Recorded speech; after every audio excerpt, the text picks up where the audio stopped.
When I met Amber, I thought I'd finally found peace. She was wild but warm, confident in that effortless way that made you forget everyone else in the room. She didn't just walk into my life. She took it over. Every text came with fire. Every touch felt like a promise. She made me feel wanted in a way that was almost addictive. But addiction never feels dangerous until you try to quit. Amber had this talent. She could make chaos look like passion. The fights we had at the start didn't feel toxic. They felt intense, like proof that we cared. She'd say things like, "I don't want simple love. I want something that burns." And back then, I thought that sounded romantic. I didn't realize she meant she wanted a battlefield. We met at a friend's birthday party. She was leaning against the bar, pretending to ignore the crowd, and I couldn't look away. She laughed when I said she seemed bored. "No," she said, "I'm just waiting for someone interesting to show up." When she looked me in the eye, I swear I forgot the rest of the night existed. From that moment on, she moved fast, faster than anyone I'd ever met. Within weeks, she knew everything about me, my fears, my family, my exes. She'd say, "I just want to understand you," but it felt like she was studying me, memorizing my weak points. Every time I let her in, she smiled a little wider. At first, it was perfect. She'd send messages like, "You make me feel safe. You're different. I don't know what I'd do without you." I believed her. I believed every word. She met my friends, my co-workers, even my parents. Everyone loved her. She had that charm that melted people instantly. My mom called her golden. My friend said, "Don't mess this up, man. She's rare." I should have listened to the one friend who didn't say anything, the one who just looked at her and frowned slightly, as if she'd seen something I hadn't. The first red flag came quietly. One night, Amber was scrolling through her phone while we were watching a movie. She laughed at something, turned the screen away, then said, "It's nothing." I didn't think twice. But later that night, when she went to shower, her phone buzzed again. I glanced at it. Not because I wanted to invade her privacy, but because the screen lit up with a heart emoji and the name Eli. I didn't touch it. I didn't even breathe. Just stared. My chest tightened. When she came back, wrapped in a towel, I asked casually, "Who's Eli?" Her smile vanished. "Why?" "Just curious," I said. She tilted her head, eyes narrowing. "So now you're checking my phone?" I didn't. I just saw the name pop up. She laughed. Not nervously, not guiltily, but cruelly. "You're jealous already? Wow, you're not who I thought you were." And just like that, I was a problem. That's how it started. Every suspicion I had became proof of my insecurity. Every question I asked was control. Every attempt to understand her was toxic. And she knew exactly how to twist it. She'd cry, say I made her feel suffocated, that she just needed space. I'd apologize, terrified of losing her, and that's when she'd touch my face and whisper, "See, this is why I love you. You care too much." She always said she wanted honesty, but honesty was a trap. The moment I showed doubt, she'd use it against me. A few weeks later, she started staying out late. Work drinks, girls' nights, networking events. At first, I believed her. I wanted to. But one night, she came home smelling like perfume that wasn't hers. When I asked about it, she smiled. "You really notice everything, don't you?" "Whose perfume is that?" "Maybe it's mine. Maybe it's not. Why do you care so much?" "Because you're my girlfriend." She laughed softly, cruelly. "Your girlfriend? You talk like you own me." That night, she kissed me harder than she ever had before, desperate, wild, angry. It felt like punishment. And when she fell asleep beside me, her phone buzzed again. I didn't look this time. I just lay there, staring at the ceiling, wondering when love had started to feel like fear. I told myself I was imagining things, that maybe I was being paranoid. That's what she wanted. Because when someone like Amber starts to break you, they don't do it with violence. They do it with doubt. They make you question what you saw, what you heard, what you know. And by the time you realize it's real, it's already too late. Because the next night, when I walked past her phone on the counter, I saw the notification again. From Eli, and this time it said, "Last night was worth the risk." I didn't sleep that night. I just stared at the screen until the message faded. The words burned into my mind like a scar. Last night was worth the risk? My hands shook when I set her phone back down. I could hear her soft breathing in the next room, the calm rhythm of someone who had no idea they'd just been caught. Or maybe she did. Maybe that's what made it worse. The thought that she knew and didn't care. That she looked me in the eye earlier that night and kissed me anyway. The next morning, she acted like nothing had happened. She made coffee, hummed under her breath, kissed my cheek as if the world hadn't tilted overnight. I watched her move around the kitchen, her hair still damp from the shower, sunlight spilling through the window like a spotlight on a lie. My heart pounded, but I said nothing. Not yet. I wanted to catch her in the truth, not in her story. When she left for work, I sat there for hours. I told myself I'd wait.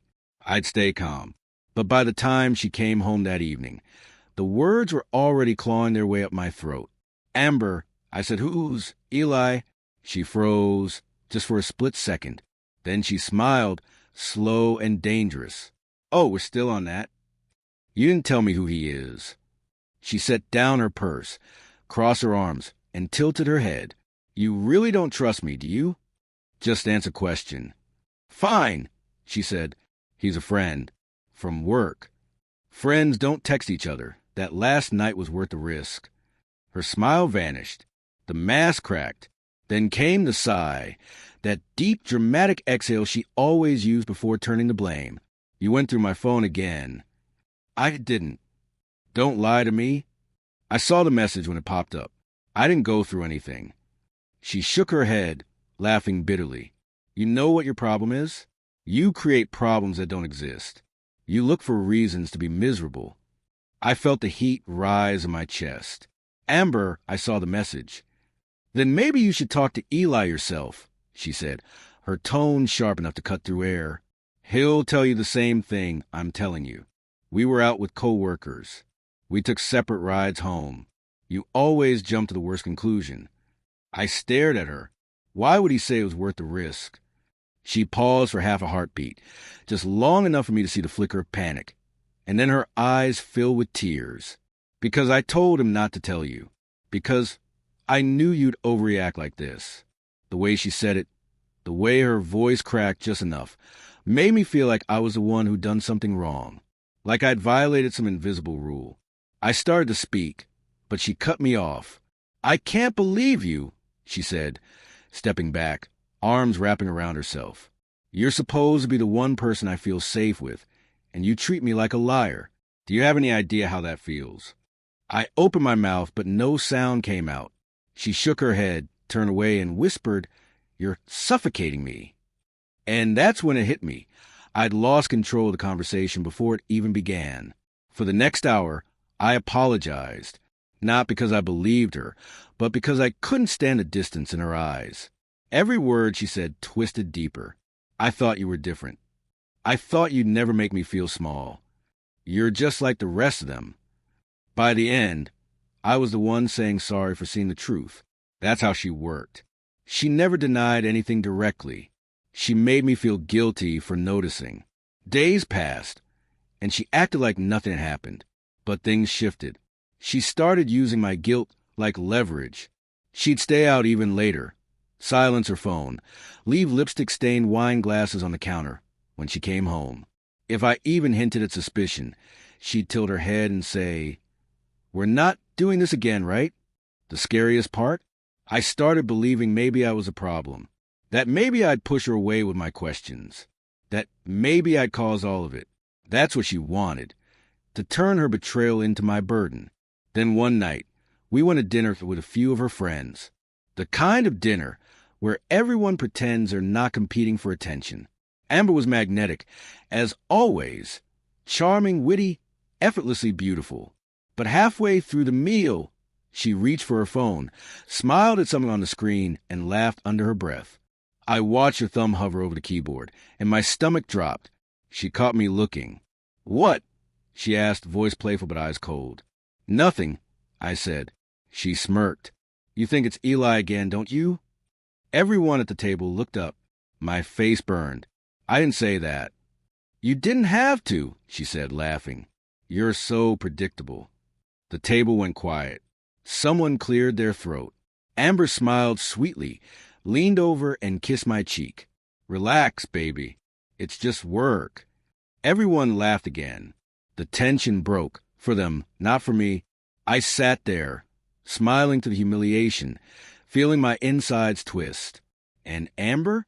She looked alive, like she was feeding on it. When we got home, I said, "Why did you do that?" "Do what?" "You embarrassed me in front of everyone." She scoffed. "Oh my God, you're so dramatic. No one cares." "I care." She turned to me, eyes narrowing. "Then maybe you should start acting like a man instead of a paranoid child." Something snapped inside me. "You cheated, Amber." The room went silent. She didn't move for a moment. Then she smiled, that same slow, dangerous smile she gave me the first night we met. "Prove it." I saw the messages. Her eyes darkened. "You think you did. You never really know, do you?" I took a step closer. "Why can't you just tell me the truth?" She whispered, "Because you don't deserve it." And then she walked past me, as calm as ever, her perfume lingering in the air like smoke after a fire. She didn't slam the door. She didn't cry. She didn't scream. She just left, like someone who already had another place to go. I stood there for a long time, staring at the empty hallway. My heart was pounding, my hands shaking, but beneath the pain was something new, something almost like clarity. I finally understood what she was doing. Amber didn't cheat because she fell out of love. She cheated because she wanted to win. She wanted to remind me that she could, and I knew, deep down, this was only the beginning. After that night, Amber changed tactics. She didn't yell. She didn't defend herself. She didn't even deny anything anymore. She just turned every conversation into a slow, exhausting performance where I was always a villain, and she was a wounded saint trying to love me despite my issues. It wasn't about cheating anymore. It was about me, my temper, my jealousy, my control problems. Every time I brought up what I'd seen, she'd lower her voice and say, "Do you hear yourself? Do you hear how paranoid you sound?" And when I tried to walk away, she'd whisper, "You're proving my point." The worst part was that she didn't fight to keep me. She fought to make me apologize for wanting to leave. That's what made her so dangerous. Amber didn't just want to hurt you. She wanted you to believe you deserved it. For a while, I stopped bringing up Eli. I told myself there was no point, but she could smell weakness like perfume. Every time I tried to stay distant, she'd reel me back in with kindness, soft touches, long talks, mornings where she'd wake me with coffee and say, "Let's just start over." Those were her favorite games, the fresh start illusions. They always came after the destruction, when I was too tired to argue and too broken to fight. She'd say, "I hate when we fight.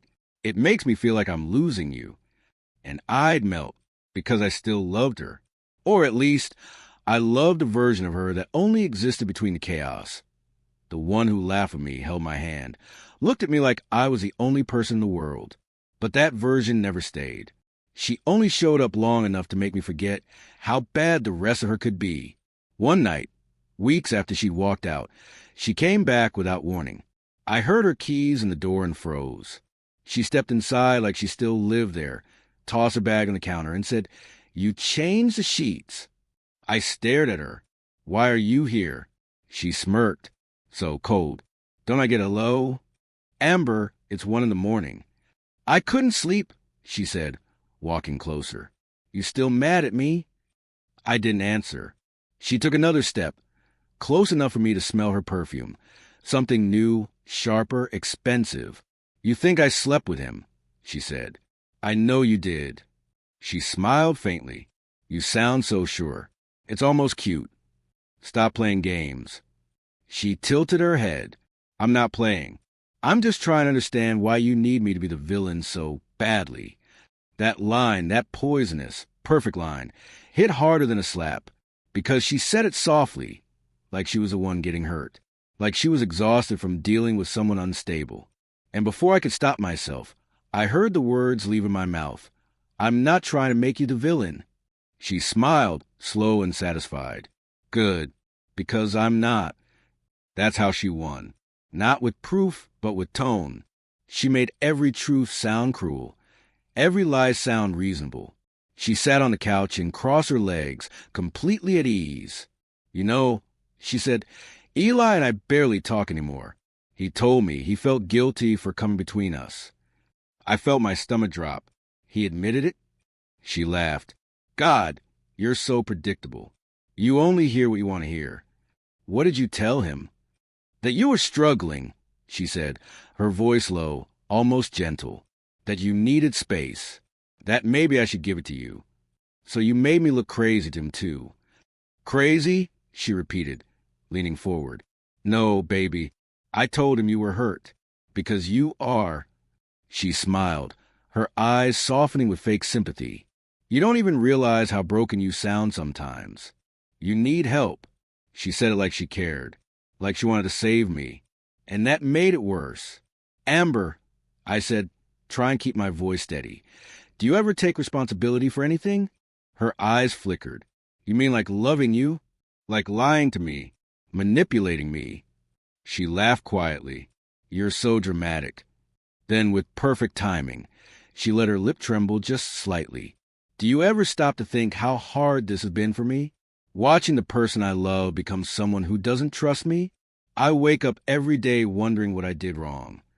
"You cheated?" "Did I?" she whispered, her tone suddenly soft, almost soothing. "Or did you just decide that's easier than admitting you're afraid of being abandoned?"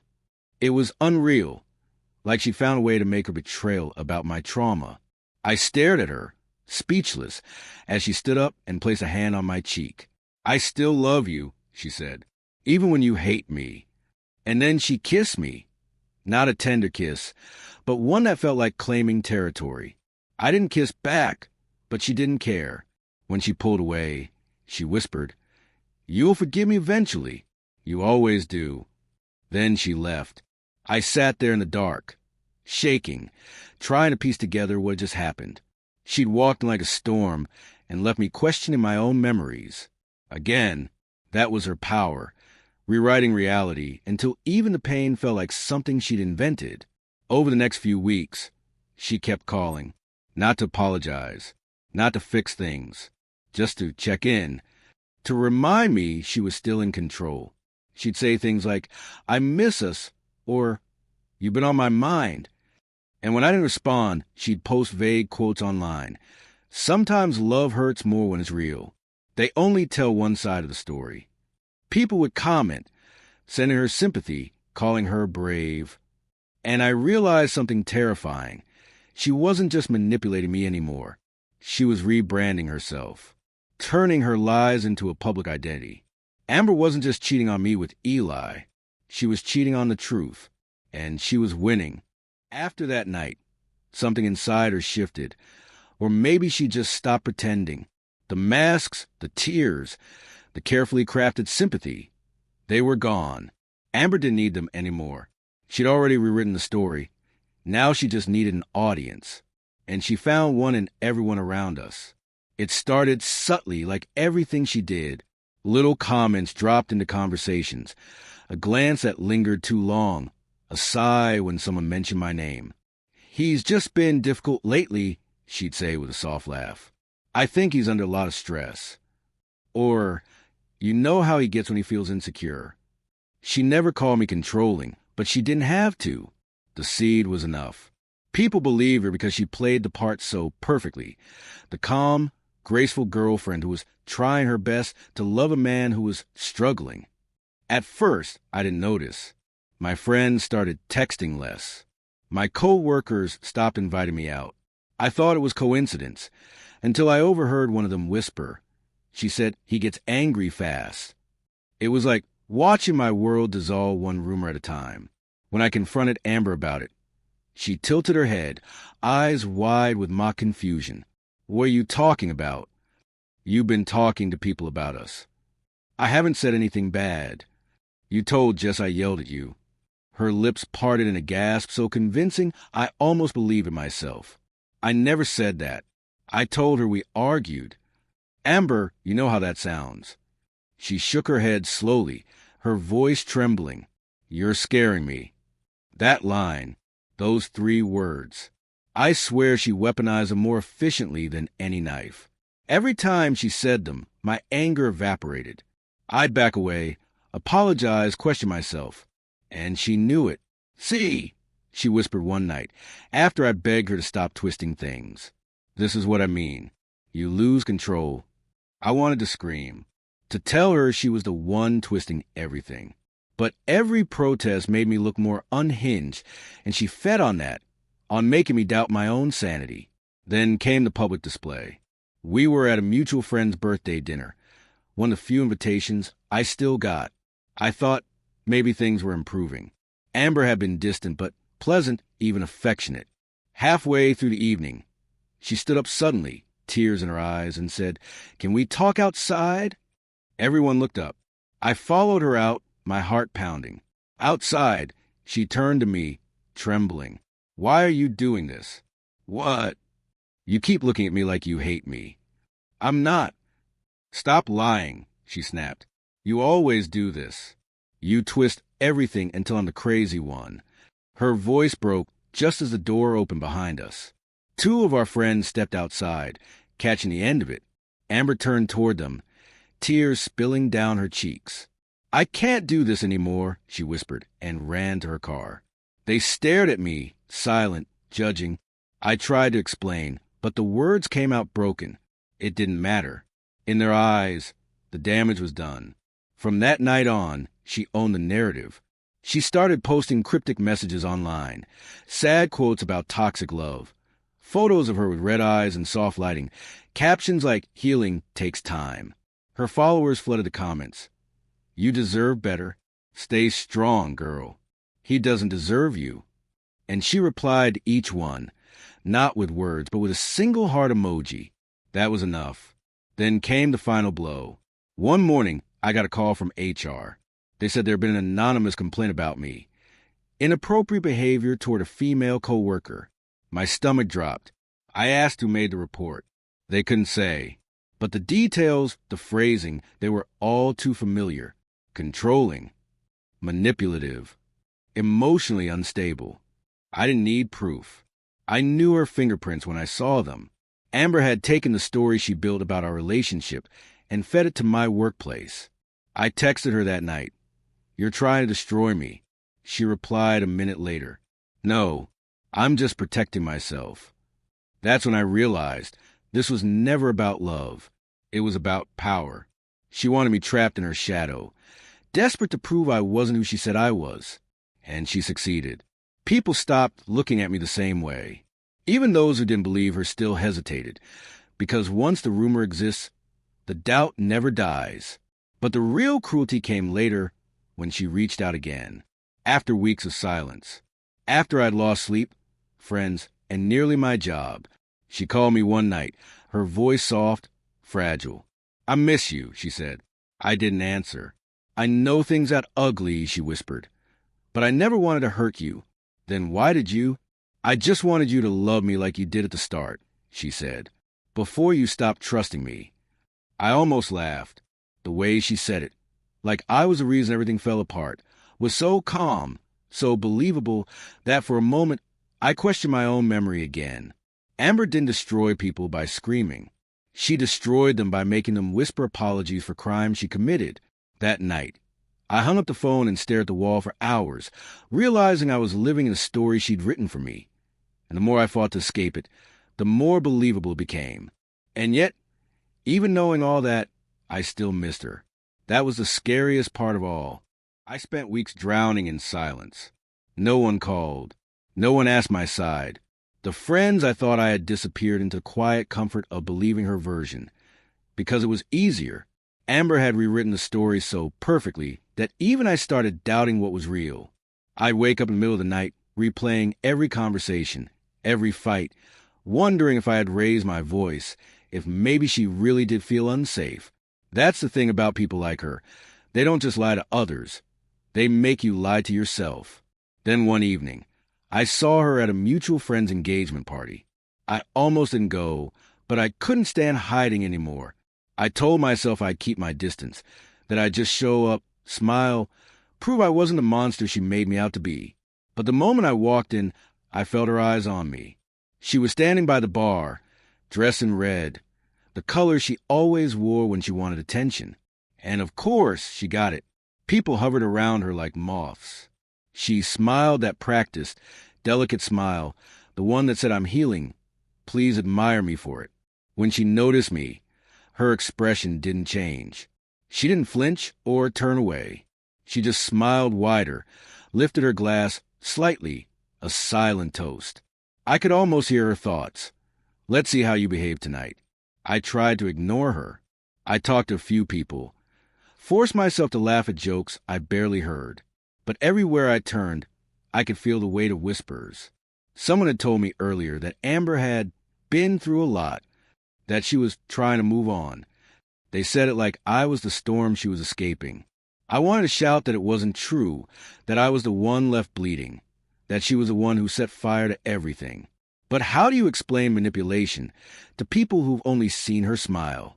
Halfway through the night, she approached me, just like that, confident, calm, as if nothing had ever happened. "You look good," she said softly. "I was worried you wouldn't show." I could barely speak.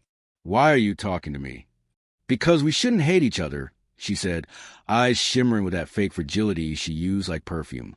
"We went through so much together." "You went through nothing," I said, my voice low. "You lied, you cheated, you ruined my name." She sighed, a perfect performance. "You still think that, huh? I was hoping you'd grown." Grown. I almost laughed. "You called my job and said I made women uncomfortable." She tilted her head, pretending to think. "I don't recall doing that. But if someone felt that way, maybe it's something you should reflect on." I stepped closer, lowering my voice. "Amber, I know what you did." Her eyes sparkled with amusement. "Then prove it." That line again, her favorite dagger. And just like before, it sliced through me, because she knew I couldn't. She'd been careful, always indirect, always emotional, never factual. She could tell 100 lies and make them all sound like confessions of pain. People didn't question her because she didn't sound cruel. She sounded hurt. I didn't realize I'd raised my voice until the room went quiet. She'd done it. Again. She looked at me with wide, glistening eyes and whispered, "You're doing it again. You're scaring me." Every head turned toward us. She took a step back, playing the role perfectly. The frightened ex, the wounded woman cornered by the man who couldn't let go. My heart hammered in my chest. I wanted to defend myself, to explain. But what could I say that wouldn't make me look exactly like what she wanted people to believe? I whispered, "You're evil." She smiled, not the big one she used for crowds, but the small, private one she saved just for me. "No, love," she said quietly. "I'm just smarter than you." Then she walked away, letting the silence swallow me whole. I stood there, surrounded by people I'd known for years, and not one of them said a word. Their eyes said everything: pity, fear, judgment.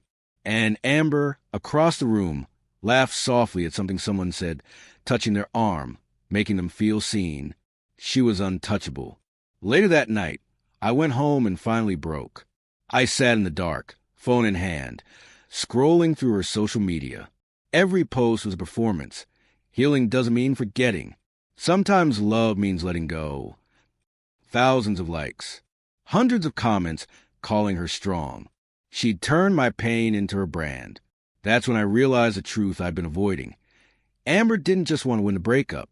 She wanted to rewrite the story of who I was. She wanted to own my reputation, my voice, even my guilt. She didn't want me gone. She wanted me erased. And I couldn't let that happen. So I wrote everything down. Every message, every contradiction, every cruel manipulation that I buried under apologies. I didn't care if anyone believed me. I just needed to reclaim the truth, even if it was only for myself. The next day I called her. She answered instantly, her tone dripping with false concern.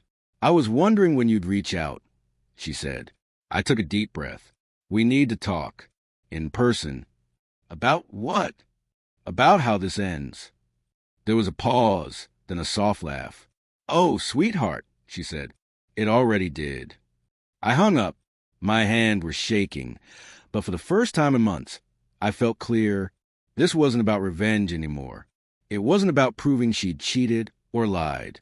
It was about taking back my narrative before she finished rewriting it for me. And deep down, I knew something she didn't. When you push someone to the edge long enough, eventually they stop falling. They start climbing.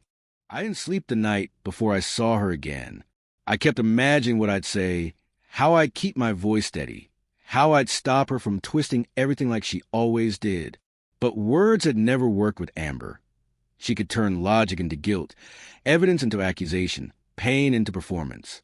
So I decided not to play her game this time. No raised voice, no anger. Just truth. Quiet, cold, and undeniable. I didn't plan the confrontation. Not exactly. It happened by coincidence. Or maybe by fate. A friend of ours, one of the few still talking to me, invited me to a charity event. I hesitated, knowing she might be there, but something in me wanted to go. Maybe I wanted closure. Maybe I wanted witnesses. Maybe I just wanted to stop hiding from her ghost. And, of course, she was there. Amber always made an entrance. She arrived late, as usual, wearing black silk and a smile that could melt steel.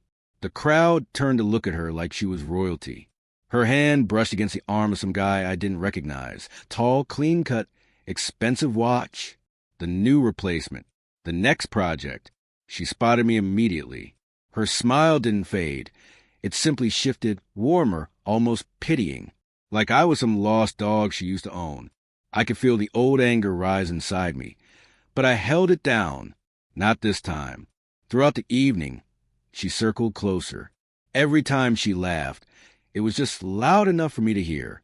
Every glance she threw over her shoulder was deliberate. It wasn't enough that she'd ruined my reputation. She wanted me to feel it.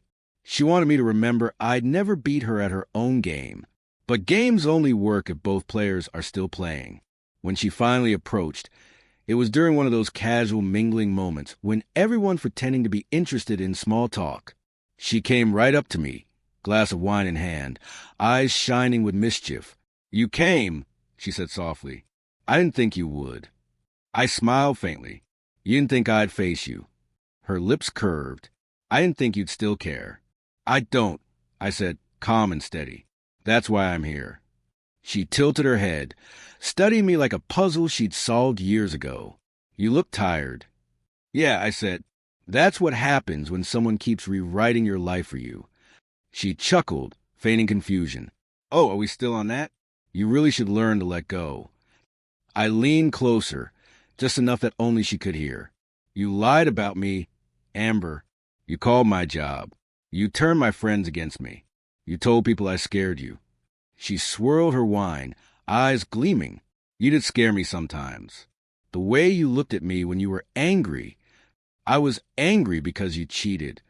She smiled faintly, lips trembling like she was holding back tears. "See? You still don't get it. I never cheated. You just needed to believe I did, so you could justify how you treated me." That was her masterpiece, flipping the entire truth until she looked like the survivor. I took a deep breath and said, "You know what? You're right. I did treat you badly."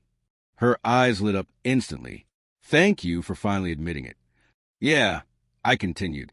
"I treated you like someone who deserved honesty. I treated you like someone I could trust. That was my mistake." The smile froze. For the first time, I saw something flicker in her eyes. Not guilt, but irritation. The loss of control. The room was quiet enough that people nearby began to notice us. Amber felt it too. She straightened up, her voice soft but sharp. "You're trying to embarrass me." "No," I said evenly. "You've done that to yourself." "Don't do this here," she whispered. "You'll make a scene." I took another step closer, lowering my voice. "You've made a career out of pretending to be the victim, Amber, posting about healing, while destroying anyone who knows who you really are. You can lie to them all you want, but not to me." For a moment, her mask slipped. Just a second, but enough. The soft eyes hardened. The smile faltered. Her jaw tightened. And then, just like that, she snapped it back on, forcing a laugh. "You sound insane," she said, loud enough for others to hear. Maybe this is why we didn't work out. A few people turned to look. She tried to move past me, but I didn't step aside. Instead, I looked her in the eyes, really looked, and said quietly, "You can keep pretending, but someday you'll run out of people who don't know the truth." Her breath hitched, but she said nothing. The silence between us felt heavier than shouting ever could. Then she forced a soft smile and whispered, "You'll never let me go, will you?" I smiled back, the kind of smile she didn't know how to read. "Oh, I already did. You just haven't realized it yet." And then I turned around and walked away. I didn't look back, but I could feel her eyes burning into me. For the first time, she wasn't the one ending the scene. I was. She couldn't twist it, couldn't cry, couldn't make me chase after her. And without control, she was nothing. Later that night, I got a text from her. Just 3 words. "You embarrass me." I didn't reply. For once, silence was my revenge. Because for the first time since I'd met her, Amber was alone with the one person she could never manipulate, herself. And I finally understood. You can't win a war with someone who thrives on chaos. You win by refusing to fight in it anymore. Weeks passed. The silence she left behind didn't feel peaceful at first. It felt hollow. After months of living inside her noise, her chaos, her endless emotional gravity, waking up without her messages felt wrong. I had gotten so used to her storms that calmness felt unnatural. I'd open my phone in the mornings expecting another explosion, an accusation, a confession, an apology. But there was nothing, just silence. At first, I didn't know how to exist without her chaos. I miss in the same way an addict misses pain, not because it's good, but because it's familiar. I deleted her number, but still remembered it by heart. I scrolled through old photos and asked myself which smiles were real and which were just performances. I wanted to believe something between us had been true. Otherwise, I have to admit I'd loved a mask. Then one night, I finally blocked her, not out of hate, but out of exhaustion. I wanted to know what it felt like to end something without her permission. The screen stayed bright for a moment, and for the first time in months, I breathed without pressure in my chest. But people like Amber don't disappear. They linger. They wait for the silence to hurt, then come back when you start healing. 3 weeks later, she found her way back, this time through an email. The subject line read, "Please read this." I stared at it for hours before opening it. Her message was long, too perfect. She said she was sorry, that she hadn't been herself, that she'd been broken, scared, lost, that I was the only one who ever truly saw her, and she pushed me away because she didn't believe she deserved love like mine. "I hate who I was," she wrote. "You didn't deserve what I did to you." Every sentence was crafted like a poem, every word designed to pull me back in. And for a moment, it worked, because part of me still wanted to believe she was human, that she regretted everything, that she was capable of truth. But then I reached the end of the email, her name, her number, and a link to her new social profile. Curiosity won. I clicked. Her newest post was a black and white selfie. The caption said, "Sometimes you lose good people while trying to survive." The comments were endless. Hearts, compliments, sympathy. "You're glowing. So proud of your strength." "He didn't deserve you." And buried between them was a name I recognized. Eli. His comment, "You deserve peace, Redheart." I laughed, not the bitter, broken laugh she used to drag out of me, but something sharper, lighter, because suddenly everything made sense. She hadn't written to apologize. She'd written to perform. The sympathy around her story was fading, and she needed a new act, redemption, forgiveness, a way to stay the hero in her own tragedy. And I wasn't going to be her audience anymore. I didn't reply. I didn't explain. I didn't defend myself. I let her message sit there, unopened and unanswered, because the moment I stopped reacting, she lost her last piece of control. Months passed. Slowly, I started to feel human again. Friends I hadn't heard from reached out. A few apologized. Most didn't. I didn't care. I wasn't living for their approval anymore. One evening, I walked past a cafe where we used to meet, and there she was, sitting alone, staring into her cup like it might offer answers. She looked smaller somehow, tired. Her eyes found mine through the window.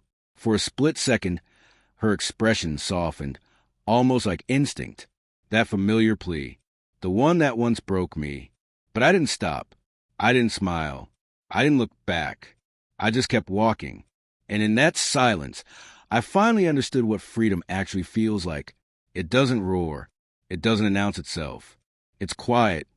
Painfully, beautifully quiet. Amber didn't destroy me. She exposed me. She showed me every place inside myself where I confused love with approval, attention with affection, chaos with connection. She forced me to rebuild myself without her. And when I did, I realized she had no power left, because everything she used against me was something I had given willingly. Now, when I think of her, I feel nothing. Not anger, not nostalgia, just the calm weight of distance. That's the real revenge. Not proving her wrong, not making her regret it, just existing beyond her reach, where her name means nothing and her story no longer includes me. And if she ever tries to come back again, she'll find what she fears most. Not hate, not love, nothing.